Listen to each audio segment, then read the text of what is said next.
And now, please welcome back Yasmin Tayag, staff writer at The Atlantic, along with Robert Campbell, Vice President of Policy at Feeding America, and Kelli Case, Senior Staff Attorney with the Indigenous Food and Agriculture Initiative.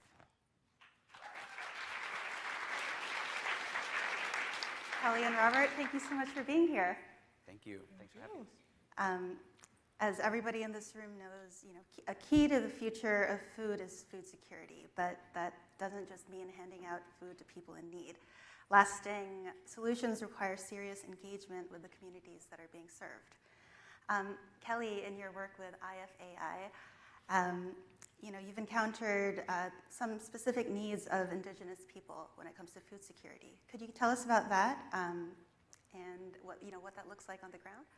Absolutely, and 10 points for getting the acronym right on the first try. Let's start with some background, right? 28% of Native households in the US are food insecure, as per the end of July GAO report that I last read. And that's compared to 13% of national households. Now that's due to a myriad of reasons, not least the centuries of federal Indian policy, and I won't give you all of that. I couldn't do it in 10 minutes, maybe 15, but definitely not 10. But the high points are this series of policies that are focused on separating us Native citizens from our land, our resources, our food, our traditions, our culture from each other, right? Traditionally, historically, food policy has been made about us and for us, but not necessarily by tribes, tribal citizens. We see a huge shift in that as we work today. So all of those things together, food policies that are flexible and driven by tribes are often far more successful, right? Tribes are sovereign nations. They've been here since time immemorial. We've been feeding our folks since time immemorial. We know how to do it. There are 570 plus tribes, right? So there's not going to be a one-size-fits-all solution. Finding those opportunities for flexibility and specificity that are tribally driven are always more successful. IFAI gets to be the subject matter experts supporting tribes, tribal producers, tribal governments in their work to do that. Could you tell us a bit about programs, specific programs that have worked and those that haven't?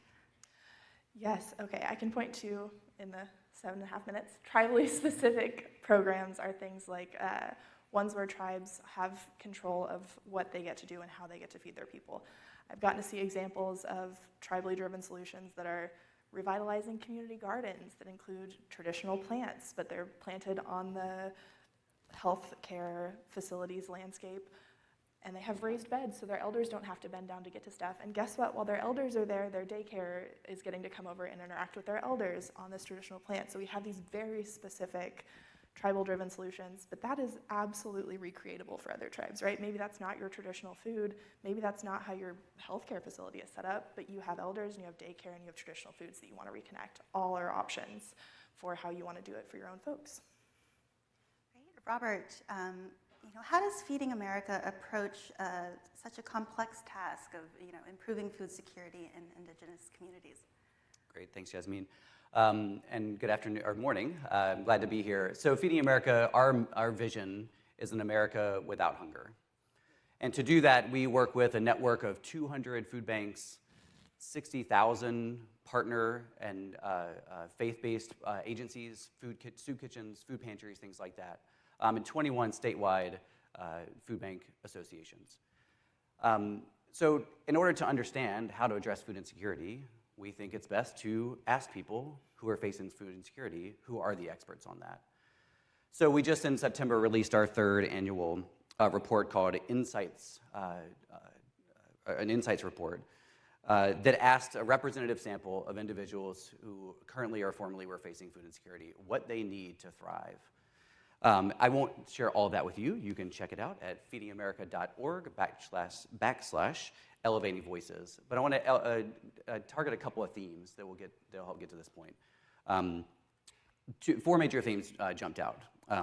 Prioritizing dignity, expanding opportunity, improving health, and increasing access. I'll focus on two of those. First, around improving health. Neighbors agreed. Neighbors is what we call those individuals who we work with. They agree that eating healthy food that adheres to cultural and other preferences helps support strong physical and mental health, especially among children. They are very aware of the impact of food insecurity on physical health, diabetes, and heart disease in their communities, and on mental health like anxiety and depression. But here's an important statistic I think is worth sharing. 71% of those individuals surveyed said they want to eat healthier, but they cannot afford to do so. Right? The foundation of so much that we'll talk about today and that underpins the health of this country is around making sure people have access to the healthy food that they know they need and they say they need to thrive. And the other point I want to highlight quickly is prioritizing dignity. Neighbors know what best foods will meet their household needs and cultural preferences. 84% of those surveyed said it's important that anti-hunger policies support people's dignity and choices in what they feed their families. They do not want to see restrictions. They want to have the resources to purchase the food they know they need. So those are under the process that we go through to address food security, and whether that's in Native communities or in all communities, is by going to individuals and asking what they need. And as part of our survey, that does include many of our Native partners and Native communities. We have a director of Native and tribal partnerships that's on our staff that has helped deepen our relationships with groups like IFAI, through our network food banks, to partner with those tribes and tribal communities in their areas to figure out what works best, right? If it's providing resources or support around community farming programs, we will help make that connection. If it's working on large federal nutrition programs, commodity-based programs, many of which are in one particular, the food distribution program on Indian reservations, there's some that are designed specifically to target those communities. We'll work with that as well. Sure, and Kelli, I know that IFAI, nailed it. I know that IFAI and Feeding America recently collaborated. Could you tell us about that initiative? We can sure try. And poor Mark, who answers his phone on his day off every time I call him, was the start of this particular collaboration, yes. Recently, there was a rare house disruption when it comes specifically to the food distribution program on Indian reservations. FDIPR for the cool kids. You can all count yourself as cool kids now, and we'll save some time. So in this FDIPR program, food is shipped from USDA warehouses to locations. We call them Indian Tribal Organizations, or ITOs. These shipments were disrupted, right? And it was months and months. We're barely getting back to where and this started in, May is when this started happening. And so huge logistics issue, right? You think logistics issue, we can fix that. But what the result was people going hungry in these communities who depend on these resources, who depend on this food, which, by the way, is healthier and more culturally appropriate than a lot of other things they have access to. There's traditional foods in this package they may not be able to get other places. Culturally relevant foods, fresh produce in a place like Alaska where it might be really expensive or difficult to get fresh produce.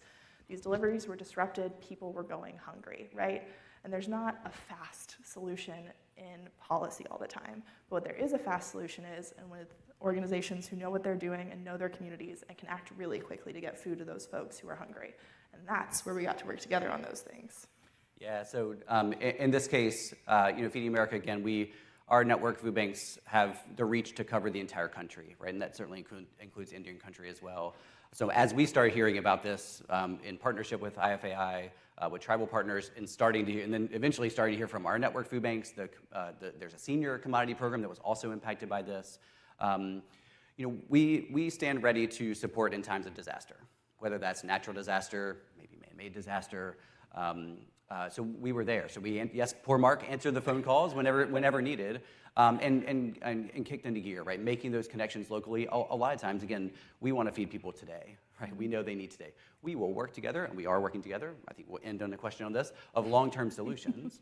But we wanted to make sure that tribal partners had connections to their local food banks. Is it a temporary need? Were there certain resources that we can connect to make sure that they had the resources throughout the disruption? Right. Well, we've got 1 minute to address the big question. We've talked about addressing acute shortages, acute needs, but we want to talk long-term as well. What are the most important sort of policy-based efforts geared toward addressing food insecurity? We won't get to them all, but I'll point you towards the research. For some light reading later, the Native Farm Bill Coalition, nativefarmbill.com, has produced something called the Gaining Ground Report, which has over 150, I will not quiz you on them, priorities from Indian country around the Farm Bill. For those of you interested in nutrition, Control Find is your friend. You're looking for Title IV. Great, and I'll pick up on that. So the Farm Bill. I'm sure you have heard about, will hear about that, and while we only have a minute to cover a 4+ year process that's still in the works, it is a critical opportunity to make the permanent investments that we think and that tribal leaders and neighbors of ours tell us they need. Quick resource for us, feedingamericaaction.org/Farm Bill. Can look at some of our priorities. It gets very specific, but I'll highlight a couple. One, listening to tribal partners. Looking for tribal parity, did I get that right? Across programs, making sure that tribal communities can run the programs to do so in a way that will work for them. Big programs I know have come up already and will again. The Supplemental Nutrition Assistance Program, or SNAP, the foundation for our country's commitment to addressing food insecurity, needs to remain strong. Benefits need to remain strong. Resources that people tell us they need should be there, while protecting their ability to choose what foods are right for them. And other commodity programs, the Commodity Supplemental Food Program, the Emergency Food Assistance Program, or TFAP, the Tribal Commodity Program, all of those are a win-win. It helps farmers, it helps the whole food supply chain while addressing food insecurity in this country. Great, thank you so much. We'll have to leave it there. Thanks for being here. Thank you.